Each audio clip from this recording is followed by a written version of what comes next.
Hello Somas and Sages, and welcome back to the channel. Think about the last time you said no. Maybe it was to an extra workload, a demanding favor, or a toxic conversation. You finally spoke up, you enforced a line, and the immediate feeling was pure, quiet peace. Now, how did the other person react?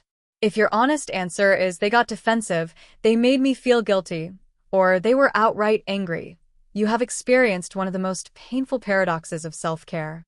We are taught that protecting our inner world is a path to calm, but in reality, drawing a firm line often sparks a furious and uncomfortable social phenomenon we call the boundary backlash.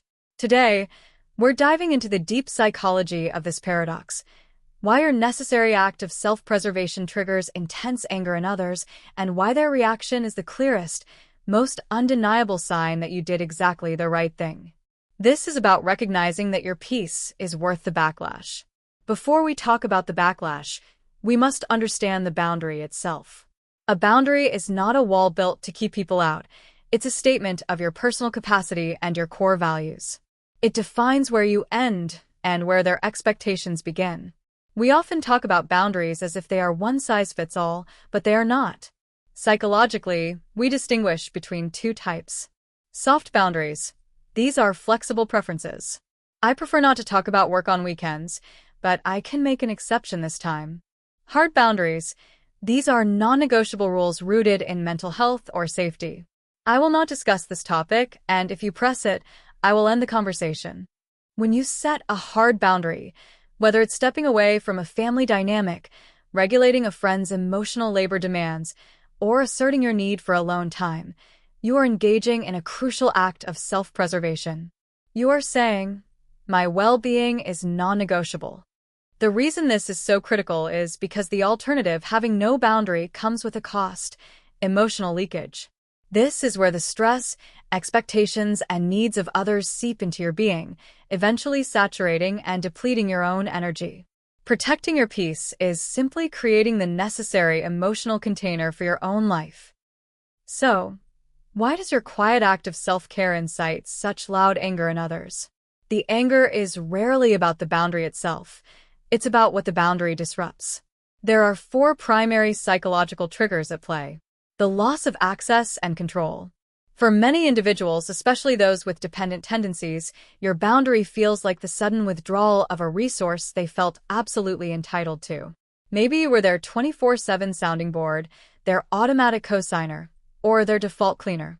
When you say no, they experience an immediate loss of agency over your time and energy. Their anger is not born of genuine harm. It's the emotional equivalent of a tantrum, a regression due to sudden inconvenience and loss of control. The disrupted narrative, the script. We all have a script for our relationships. When you change your behavior, you dismantle the emotional role you've been playing. If they saw themselves as the caregiver and you were the needy one, or if they were the fixer and you were the problem, your boundary, your act of independence, breaks that identity. This disruption can feel, to them, like a rejection of the relationship itself, rather than just a regulation of your energy. They're grieving the role, not the person. The uncomfortable mirror, projection.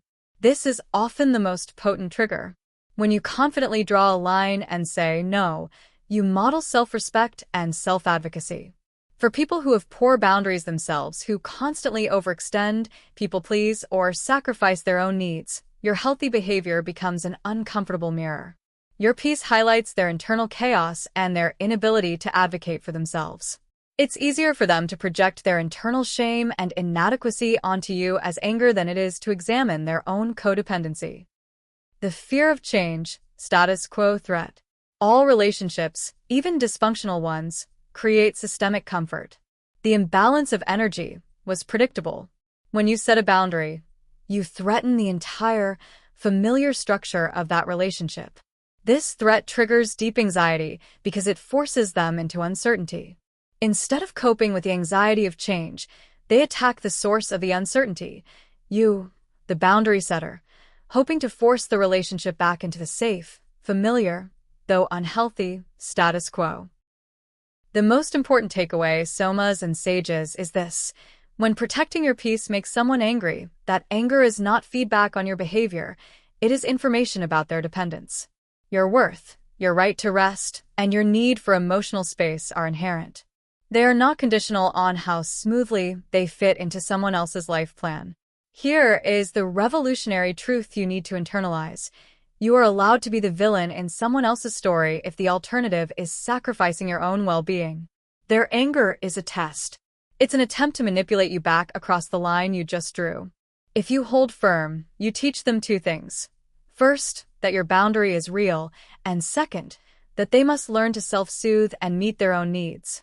Your boundary forces them into a necessary grief cycle, grief over the loss of the old you, the one who never said no.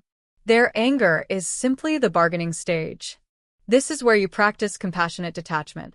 You can acknowledge their pain, e.g., I see this change is difficult for you, without sacrificing your need, e.g., but this is necessary for me to stay healthy. You are detached from their reaction, but you remain compassionate about the difficulty of their adjustment. Your peace is not selfish. It is sustainable. So, the next time you draw a necessary line and you feel that wave of resistance, that sudden shift in the air, or that angry text message, stop. Take a deep breath into your Soma and connect to your sage wisdom. Do not collapse the boundary. Instead, let their anger be the signpost that says, this boundary is exactly where it needs to be. Protecting your peace is the most responsible thing you can do for yourself, and ultimately, it's the healthiest thing you can do for your relationships. Hold the line. Your peace is worth the backlash. Now, let me know in the comments below. What is one boundary you are committing to setting this week, and how will you practice compassionate detachment when the inevitable backlash arrives? Don't forget to subscribe for more insights into the mind and body. We'll talk again soon, sages.